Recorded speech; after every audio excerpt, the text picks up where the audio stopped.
bahala sa sarili. Wala akong maalala na maganda, hindi puro sakit sa damdamin. Minsan nasabi ko sa sarili ko, sana hindi na lang sila ang pamilya ko. Sana kung pwede lang mamili. Pero nung elementary ako, in-invite ang tiyak ko sa isang awain. Isinama niya ako para nang may makasama. At yun ang unang encounter ko sa Panginoon na nakarinig ng salita niya. Hindi ko maunawaan sa murang edad ko ang salita ni Lord. Pero iyak ako ng iyak sa Diyos. Hindi ba't ay ang trato ng tiyain ko sa aming mga kapatid at minsan, ang isa kong tiyahin, sinabihan niya ako na hindi ako tunay. Anak ng tatay ko, sobrang sakit. Tumakbo ako sa likod ng bahay namin at nag-iiyak. Tumingala ako sa langit at ang tanong ko sa Panginoon, Lord, sino po ang tunay kong magulang?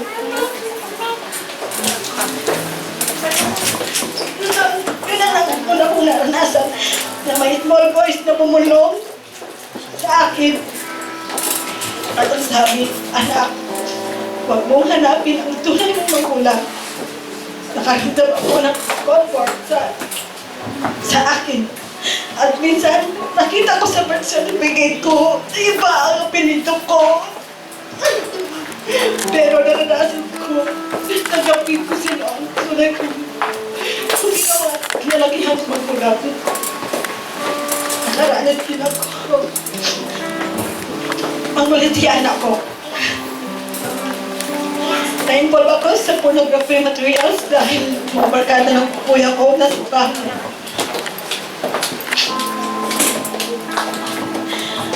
Pero high school po ako noon.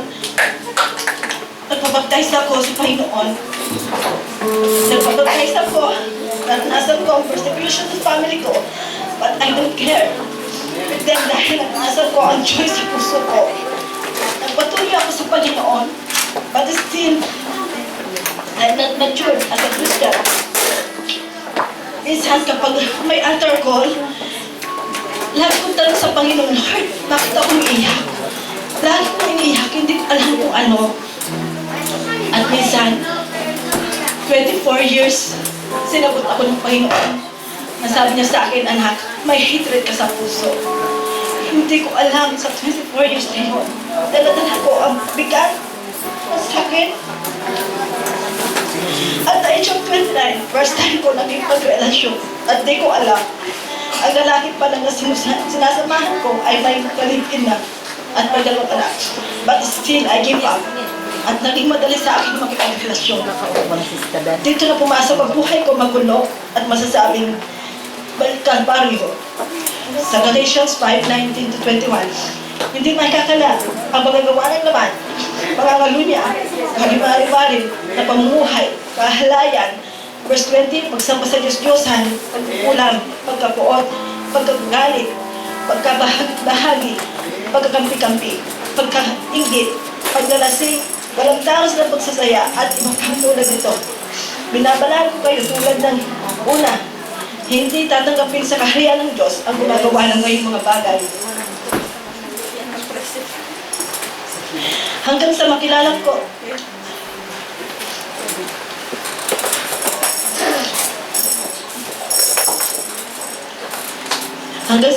ang lalaki na naging asawa ko, akala ko siya ang lalaki magmamahal sa akin at tutulong sa akin. Pero naging baligtad ang sitwasyon. Ginawa ko ang lahat pero nauwi din sa hiwalayan. Decide ako, mag-resign, at umuwi sa Pampanga. Itinukuin ko ang dalawa kong anak. Pero sa hangarin ko na may makatuwang, nakilala ko ang Senato. Nagsama kami, but still, God, hiningi niya sa akin, nag-give up ko siya. And then I learned to surrender to God. 6 years back, nung maranasan ko, yung lang pala ng Panginoon ang siyang hinahanap ko. Recently, I ignored the warnings and conviction of God until God exposed my heart, lust of the flesh. Again, He corrected me. He reminded me that He must be the number one in my life and to walk in the Spirit, not in the flesh. I submit now my will to God Romans 6:23, sapagkat kamatayan ang kabayaran ng kasalanan, ngunit ang kaloob ng Diyos ay buhay na walang hanggan sa pamamagitan ni Kristo Jesus. Now, I'm facing a new Goliath in my life, but I'm more than a conqueror.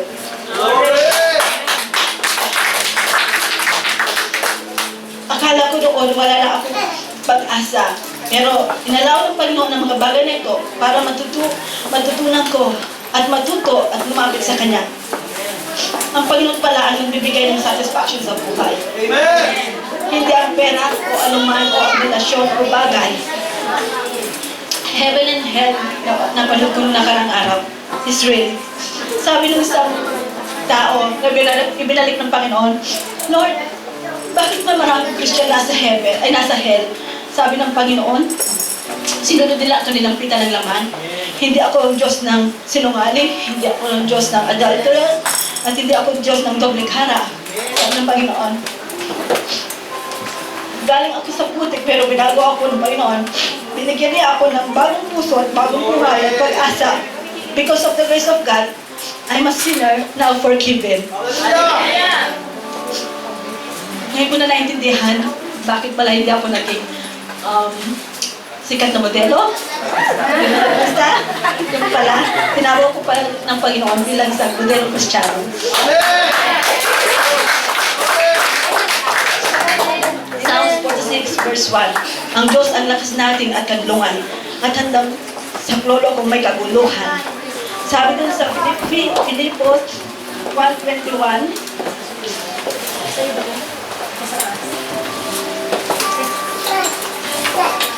sapagkat para sa akin si Kristo ang buhay at dahil dito pakinabang ang kamatayan. Ito po ang storya ng buhay ko. And now, nasasabi ko po, the search is over. To God be the glory po. Pagpalit ng mga buhay. Easily the business of changing lives. Amen? Praise the Lord. Makakarinig po tayo ng other testimony. Sister Leslie, mag-share po siya ng nangyari sa kanya the past week.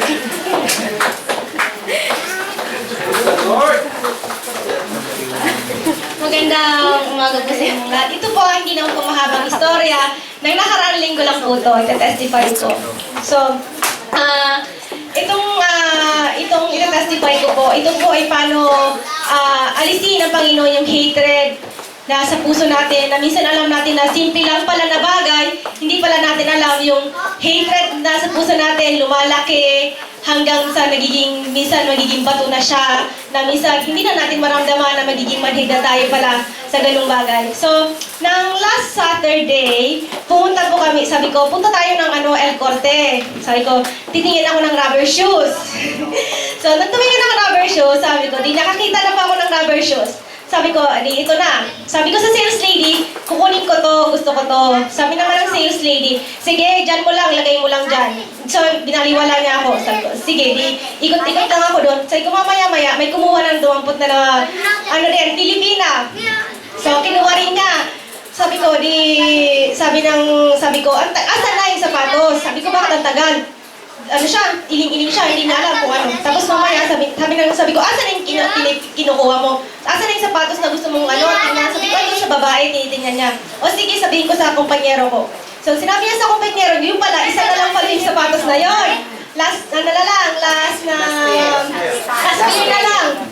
So, hawak-hawak ng babae ng Pilipina. Sabi ng Pilipina, ako nauna. Sabi ko, hindi, ako yung nauna. Kasi bago ka pa dumating, hinawakan ko na siya, tapos nilagay ko lang din siya dyan. Sabi, hindi, ako nauna. Sabi ko, ayoko sabi ko sa isip ko, Lord, ayoko makipag-away.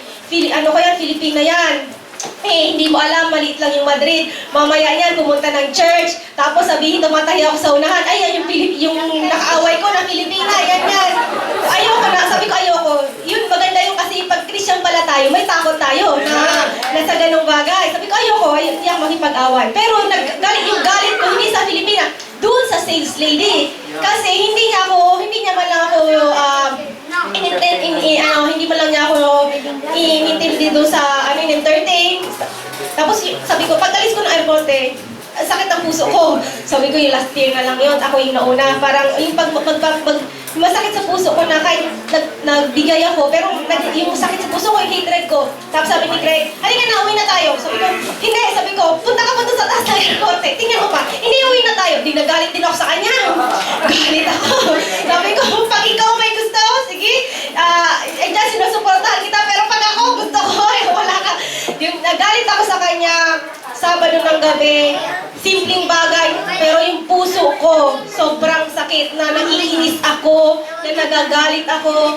Tapos yung, sabi ko, hindi ko kinibok siya ng Saturday, ng gabi, hindi ko siya kinibok. Bahala ka dyan, kumain ka, mag-isa mo, kumain. Ako kakain ako, matos mahihiga mo, bahala ka dyan. So yung puso ko pala, nagkaroon na siya ng hatred. Tapos, sabi ko, Sunday, mag-attend ako. Ganun pa rin, mabigat pa rin. Tapos, hanggang 2 days akong hindi po nakatulog dahil lang doon. Sabi may nagtulong na sa akin, pasensya ka na sa asawa mo.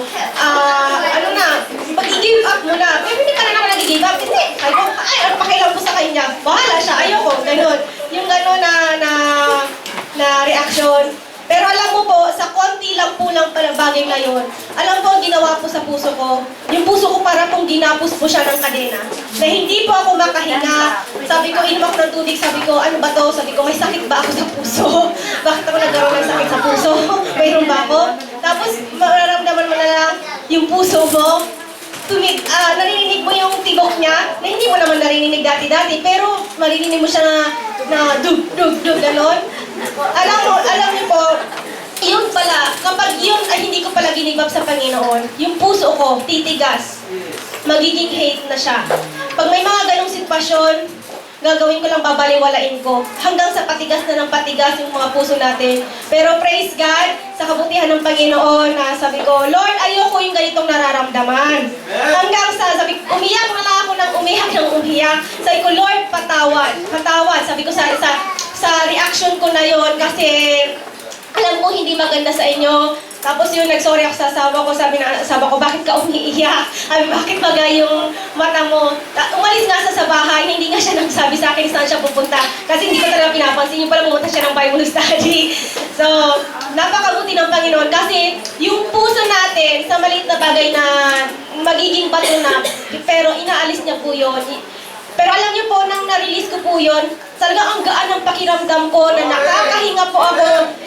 So, napakabuti ng Panginoon kasi alam nyo, akala natin, napakasimple lang, pero hindi pala natin alam, yung puso pala natin kahit sa maliit na bagay na nagkaroon tayo ng hatred, na hindi tayo humingi ng patawad sa Panginoon, hindi tayo humingi ng sorry sa taong nasaktan natin. Sabi ko, pag nakita ko yung sales lady na hindi ko siya titingnan ng masama, ngingitian ko na siya. So, wala, kasi nung nandun ako, ng Saturday, tinitingnan ko siya ng masama. Ang ginawa niya, natakot, pumunta ng taas. Sabi ko, may pag na ako, sabi ko, makuha ko ng pangalan, may susumbong kita sa airport, sa head ng airport teamness. Sabi ko, pero praise God, kasi binigyan ako ng Panginoon ng puso galing sa Kanya, na ayaw niya ng hatred. Ayaw niya ng tumitigas yung puso natin, pero gusto niya yung puso natin malambot, kasi lambot ng Kanyang puso. So, nagpapasalamat ako sa Panginoon, kasi maliit man na sitwasyon, maliit man na bagay, pero pinapakita ng Panginoon na anak niya tayo. Kasi ayaw niya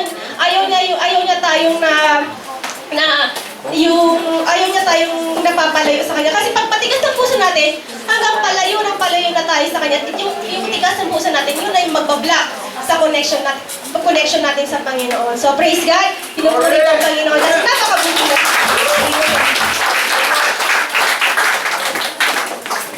Bueno, se trata de la arrepentimiento. It deals about repentance. Bueno, era un matrimonio There was a couple, y este matrimonio, el marido tuvo un sueño. yung asawa niya nagkaroon ng panaginip. Entonces le dijo a su esposa que no saliera afuera. Sinabi niya sa kanyang asawang babae na huwag kang lumabas ng bahay Porque ella era una persona desobediente que a dahil lang veces siya ay matigas escuchaba ang ulo, y hacía siempre a lo suyo, ¿no? lagi niya Entonces ginagawa yung gusto niya, so ella se impuso y salió afuera. So, nag-rebelde siya, umalis. Cuando Lumabas siya ng bahay. ella salió afuera, entonces Paglabas siya ng bahay, el coche lo atropelló. nabangga siya ng kotse. Entonces su cuerpo quedó destrozado. So, nawasak yung kanyang katawan. Y entonces cuando su espíritu, cuando se elevó su espíritu, No, entonces vio su cuerpo que estaba ahí en el suelo. Umalis na yung kanyang espiritu kaluluwa, nakita niya ang kanyang katawan. Y ella no podía entender lo que estaba pasando, At hindi niya maintindihan kung anong nangyari.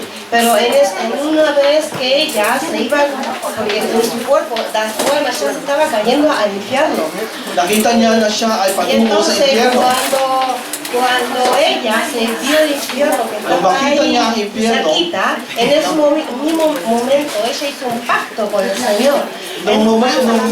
sa oras na yun, humingi siya ng covenant para sa Panginoon. Entonces agarró el Señor, entonces puso su mano y lo arrebató, hizo así, At kinuha siya ng a ella. Panginoon Y at entonces, isinalbar siya galing sa impyerno. entonces ahí cuando la llevó a donde estaba el Señor, y entonces ella pensó Dinala siya ng Panginoon sa kanyang lugar.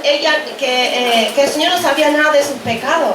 Akala niya walang alam ang Panginoon sa kanyang mga kasalanan. Entonces vio una pantalla grandísima como un Ipinakita cine sa kanya ng Panginoon ng isang parang sinihan. y le mostró todos sus pecados. At nakita niya doon lahat ng kanyang mga ginawang Y kasalanan. ella quedó anonadada, sorprendida porque ha visto todo eso. Na-surprise siya kasi hindi niya akalain na alam ng Panginoon lahat ng bagay na yon. Y entonces ella se arrepintió. At nung oras na yon, humingi siya ng kapatawaran. Entonces el Señor la ha hecho libre a ella. So, nilibre siya ng Panginoon. Entonces le dijo, y ella quería quedarse con el Señor porque dice que ese lugar es tan bello, tan At precioso. sinabi niya, Panginoon, hayaan mong mag-stay ako kasama mo. Napakaganda ng lugar na ito. Pero el Señor le dijo que ella tenía que volver a la tierra Pero sinabi ng Panginoon, kailangan bumalik ka sa por lupa. todo lo que ella ha visto. At lahat ng nakita mo, Ella tenía que predicar. kailangan i-predicar mo, i-preach mo. Y ella, porque con una vez que ella hizo un pacto con el Señor, At dahil doon sa kanyang covenant na ibinigay sa y ella Panginoon, tenía que predicar. kailangan siyang mag-preach. Entonces, que cuando ella volvió a su cuerpo, cuando ella volvió y vio su cuerpo que estaba At nung destrozado, bumalik siya, nakita niya yung kanyang katawan na ella wasak-wasak. sí o sí tenía que entrar en ese cuerpo. Kailangan siyang Estaba pumasok sa katawan na destrozado. yan.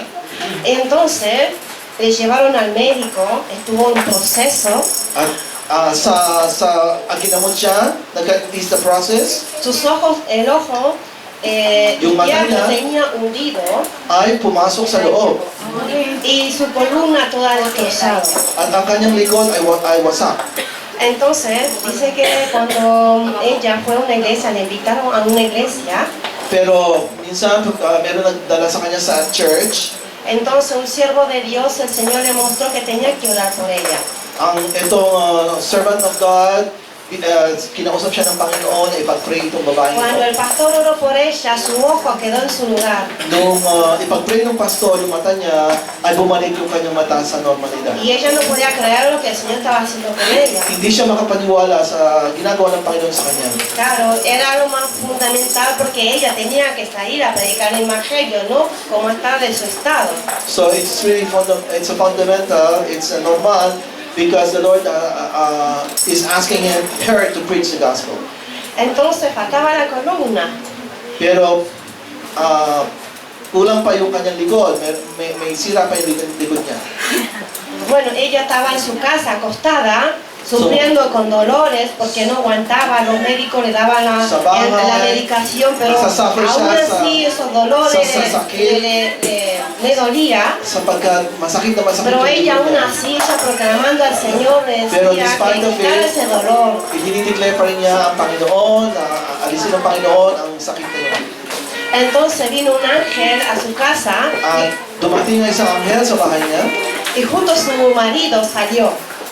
habang yung kanyang asawa ay wala sa bahay. Entonces el ángel pudo entrar a la casa Pumasok yung anghel sa y le bahay trajo una columna nueva at binigyan siya ng bagong spinal cord y se lo colocó en la espalda. at inilagay sa likod niya. Entonces, justo el marido estaba por llegar en la casa Pero tamang-tama na pagbalik ng asawa y niya, el ángel le dijo, bueno, no puedo quedarme porque viene tu marido, dice. sabi niya, hindi ako pwede magpakita na sa iyong asawa, kailangan umalis ako. Claro, porque el ángel no, el marido no le podía ver al ángel, entonces Hindi pwede porque, makita yung asawa niya yung anghel. porque el Señor le envió que esté con ella solamente. At sinensya para sa kanya lamang.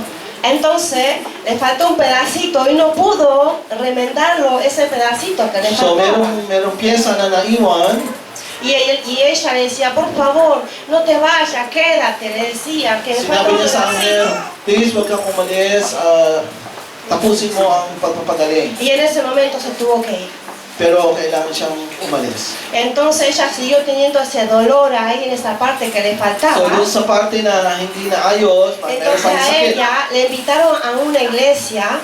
In-invite siya sa isang church. Entonces otra vez a este siervo el Señor le mostró que tenía que orar por ella. Once again, meron na namang ginamit ng Panginoon para mag-pray para sa kanya. Entonces cuando el pastor estuvo orando por ella porque ella se cayó en el suelo, ahí cuando el Señor obró y le remendó lo que le faltaba en la espalda. Habang pinapag-pray siya, na-slain siya, at pinagaling ng Panginoon yung sakit na likod niya. Entonces ahí ella pudo ir a predicar el evangelio como el Señor quería. Kaya ngayon, siya ngayon na nag-preach katulad ng sinabi ng Panginoon at gusto ng Panginoon mangyari sa kanya. Pero ella estaba en un proceso porque el Señor quería obrar en ella para que ella pueda predicar el evangelio y gritar a los cielos que ella, lo que ella ha hecho con su vida, ¿no es Sí. cierto? Y lo que realmente el Señor le mostró el infierno y el cielo. She's still in the Entonces ella process. tenía que predicar el evangelio. So she has to preach the gospel about what she experienced nung makita niya yung langit at yung infierno. Entonces el marido que le informó que ella no podía salir afuera, él padeció, pero aún así el Señor es tan bueno porque le dio un marido que se parecía a ella, que gritaba hacia los cielos y que podía predicar junto a ella. Y ahora ella está con su pareja, está predicando a la nación. Nagpapasalamat siya sa Panginoon sapagkat yung asawa niya na kanyang sinuway ay merong puso na katulad ng Panginoon. At ngayon silang mag-asawa ay magkasama na nag-preach ng Ebanghelyo. Lo más importante, ella dijo que cuando uno pasa algo como ella le ha pasado, que cuando le pasa un accidente, dice que no hay tiempo para arrepentirse. Sinasabi niya na kapag nangyari yung nangyari sa kanya, na nagkaroon ka ng aksidente, wala nang panahon para ikaw humingi ng kapatawaran. Entonces dice que es mejor arrepentirse cuando estás en la tierra, no cuando llega el momento y que no sabes qué hacer, porque vas a ir directamente al infierno. So dapat daw tayo maging handa lagi na humingi ng kapatawaran sa Panginoon sa lahat ng ating ginagawang kasalanan, sapagkat hindi na tayo pwedeng humingi ng kapatawaran pagka nasa impyerno na tayo.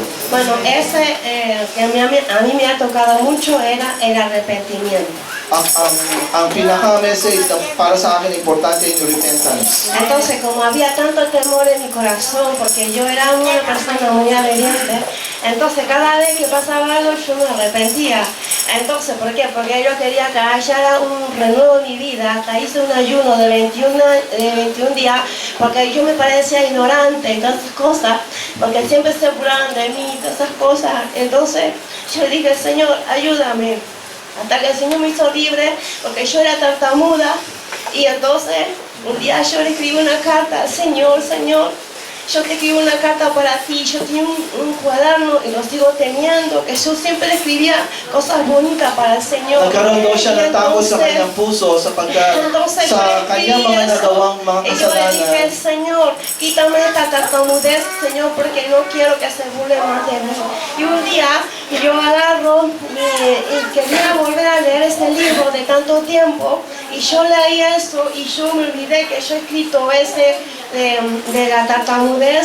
Y ese día me lloré tanto, pero tanto, yo digo, gracias Señor, porque tú lo hiciste. Le dije eso al Señor.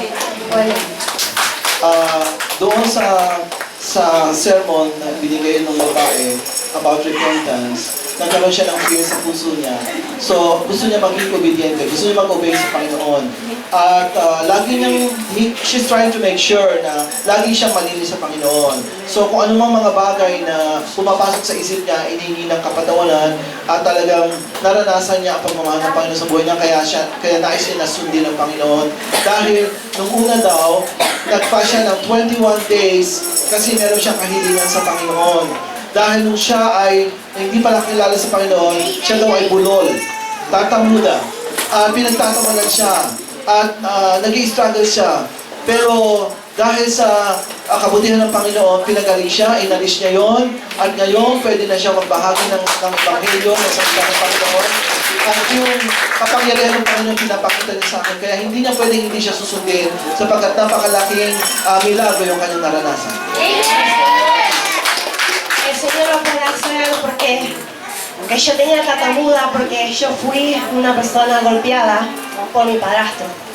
Él me golpeaba mucho, yo le tenía miedo y a través de eso yo era tartamuda porque él sin asco me pegaba. Entonces yo era tartamuda. Entonces, Nung bata daw siya daw ay binubugbog ng kanyang stepfather. At doon nagsimula ang pagkakaroon niya ng pagiging bulol niya. Na talagang siya daw ay inabuso physically ng kanyang stepfather.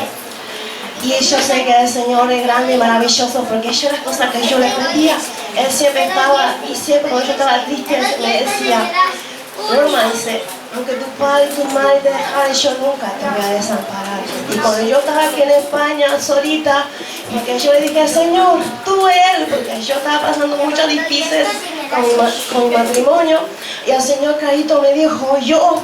Entonces yo agarré, ayuné y aquí estoy porque es una sorpresa que yo estoy aquí en España y el Señor estuvo restaurando y yo sabía que aquí estando en España 8 años, sabía que era un proceso que yo estaba pasando en esta España.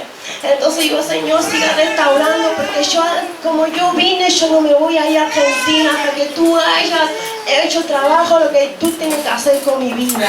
Haz un milagro, Señor. Eso le pedí al Señor, yo sé que lo está haciendo. Y por eso yo le animo que nunca es tarde porque el Señor lo está haciendo de a poco. Y lo hizo conmigo porque con ustedes no. Eso quería compartir. Ang nangyari sa akin ay ako ay nagkaroon ng maraming problema dahil sa inabandon ako ng aking mga magulang, ng aking ina, ng aking ama, ng aking stepfather. At hindi ko naranasan ang pagmamahal sa kanila. Subalit ang Panginoon na nagbigay sa akin ng kasiguruhan na hindi niya ako pababayaan, hindi niya ako iiwanan, at ang kanyang pagmamahal ay aking naranasan. Umalis ako sa Argentina na punong-puno ng problema sa aking sa kanila daw pamilya, sa pag-aasawa niya. Subalit dito sa Espanya, dinala siya ng Panginoon sapagat alam niya na meron ng Panginoon layunin. At ngayon naranasan niya ang pagmamahal ng Panginoon na hindi niya naranasan sa kanyang mga magulang. God bless you all. Binigyan niya ako ng pagkakataon ngayon na magsalita dito sa harap kasi kagabi po, yung nararamdaman ko na hindi ko maintindihan noon na nagsabi po siya kagabi. At yun nga po yung 2 Timothy chapter 3 verse 16 na all is scripture is inspired by God to use for teaching, reproof, review, correction, for righteousness sake. So nakikita ko po dito, sabi ko si Doc, yung ano po, yung proper check-up or consultation. Bakit po kailangan po ng proper check-up or consultation? Para po makita po yung correct na diagnose sa katawan kung nagpapacheck up po tayo. Kung meron tayong proper check-up o consultation, makikita po natin yung diagnose na tama po. So yung pagkatama po yung mga pagtuturo, yung teaching, wala po tayong i-reprove, wala tayong i-review, wala tayong i-correct for righteousness sake. Kasi nga, tama na yung pagtuturo. So nakita ko po dito, yung mga diagnose po, pag mali po yung diagnose, ano po yung mangyayari?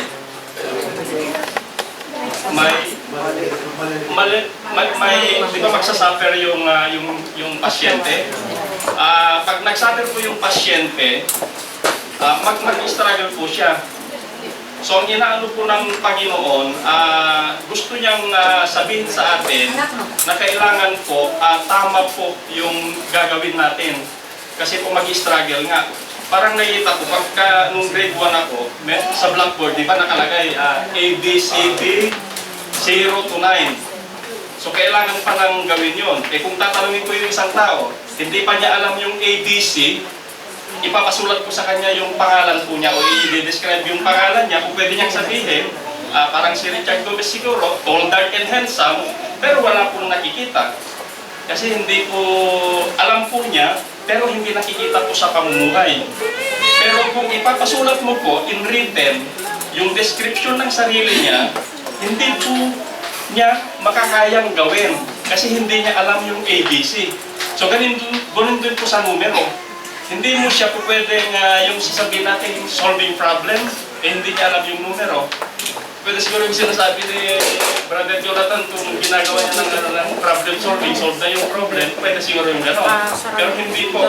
Kasi kailangan pag-aralan mo yung numbers para makamit mo na makuha mo kung paano ka mag-solve ng problem. So ganun din po pala ang proseso ng buhay natin. Kasi nga po, kailangan pag-aralan mo from yung pinaka-basic, may proseso po yun. Kaya pala, nag-i-struggle ang isang kapatiran o isang tao kung pinupwersa po nating ipagawa sa kanya yung hindi pa niya kayang gawin. Di ba, yung diagnose nga, kung hindi pa tama na yun ang kailangan niyang i-apply sa sarili niya, hindi po magagamot yung tao. Mahihirapan po siya. So, nakuha ko lang po itong mga ano na to kasi merong mga nangyari itong last week. Tapos hindi kong maintindihan. Nagkaroon ako ng paghingi sa Panginoon kung ano yung gusto niyang iparating sa atin kasi nakikita ko kasi yung church. So, ang hirap kasi, kung nakikita ko yung teaching, reproof, rebuke, correction, for righteousness sake, nakikita ko po yung word na reproof. Kasi pag wordly application po, yung reproof po, criticizing.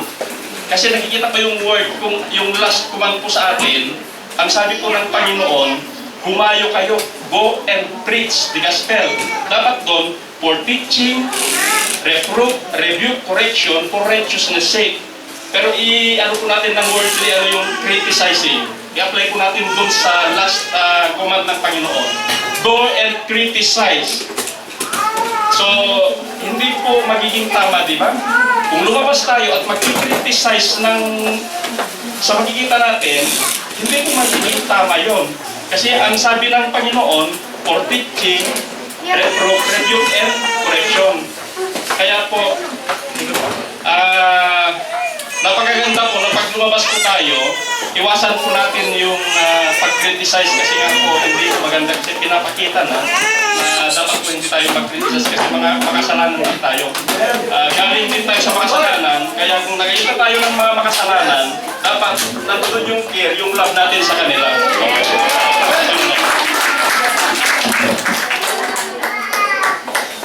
Amen. Praise God. Nakikita po natin, mula sa worship, we worship God. We recognize God through our worship. And then testimony, we testify God through how great He is. Now we come from the part na, ito naman po yung part na offering, sa ating offering and testimony. Tithes and offering. So, may Bible po kayo, pwede nyo pong buksan sa Malakay 3:8. 3:8.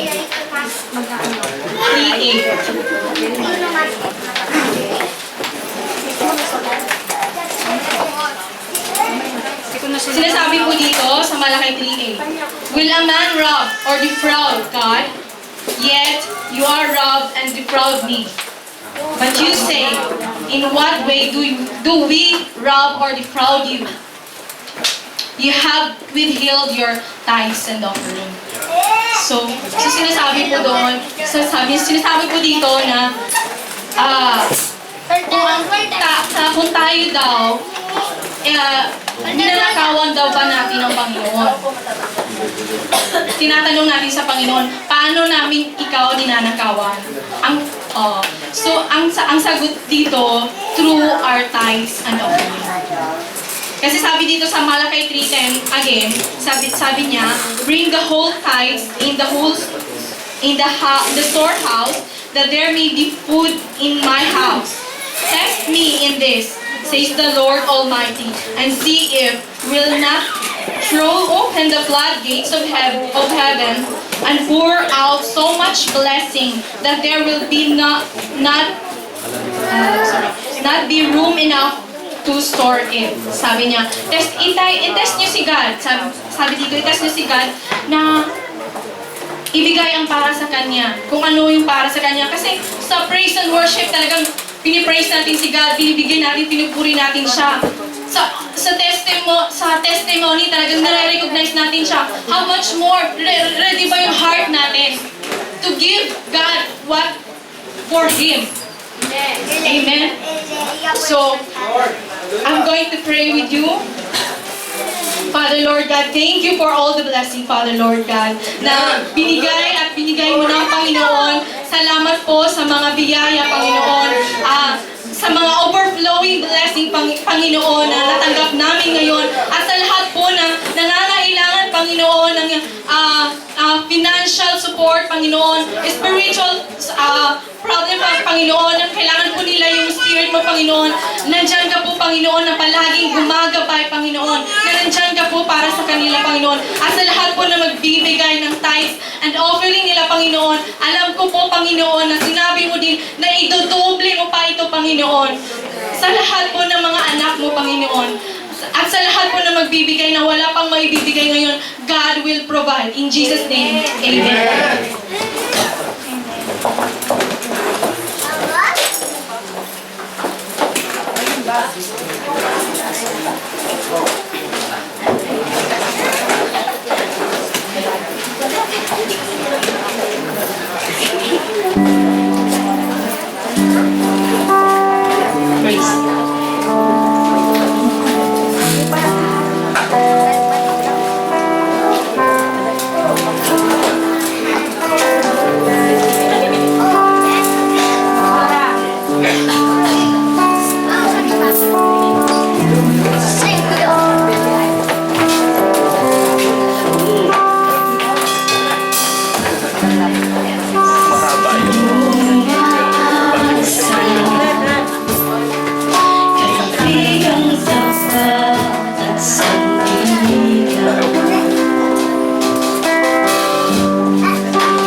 natin sa umaga, ang una nating maalala, si Jesus. Amen!